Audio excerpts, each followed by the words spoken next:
the St. Louis City Jail is not taking new inmates. That staggering order from the jail based on last week's jail disturbance, which the public safety director discussed exclusively with Fox Files investigator Chris Hayes.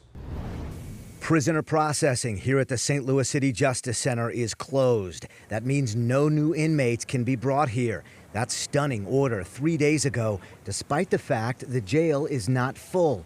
The Justice Center can hold 860 inmates. As of Monday, city records show the facility was well under 100 below capacity, with 722 inmates last reported inside. After learning of the order to close prisoner processing from internal city emails, the Department of Public Safety told Fox 2 it's in response to the July 24th fight involving 4 inmates sent to the hospital. Here's DPS Director Charles Coyle. We had detainees fighting because they're from different factions, and they were put in the same area. He says the same gang territory violence on St. Louis streets is finding its way into the jails, and jail staff is trying to better determine where a new inmate stands. If they're not truthful with us about what side they're running with, we don't know. So we can make a mistake and have them in a side that they shouldn't be in, and then things happen.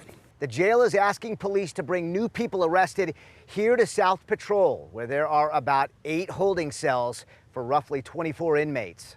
We watched 3 prisoner transport vans go in and out of South Patrol during a 2-hour period Monday. It's impossible to tell how many detainees were inside, if any, during these transports because you cannot see inside the vehicles. Director Coyle says they will not be releasing people who need to be locked up. We anticipate getting this wrapped up sooner than later.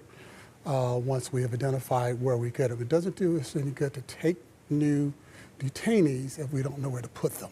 A defense attorney who did not want to be identified after just meeting with his client said he's noticed an urgent staffing issue. It's obvious that the jail staff is overwhelmed and the city needs to engage in some sort of recruiting drive. Director Coyle agrees. We just hired 8 people. They're in training today. The Justice Center has made national news in recent years with violence, including a corrections officer taken hostage in August 2023 and a jail riot that people could see from the outside of the Justice Center in April 2021.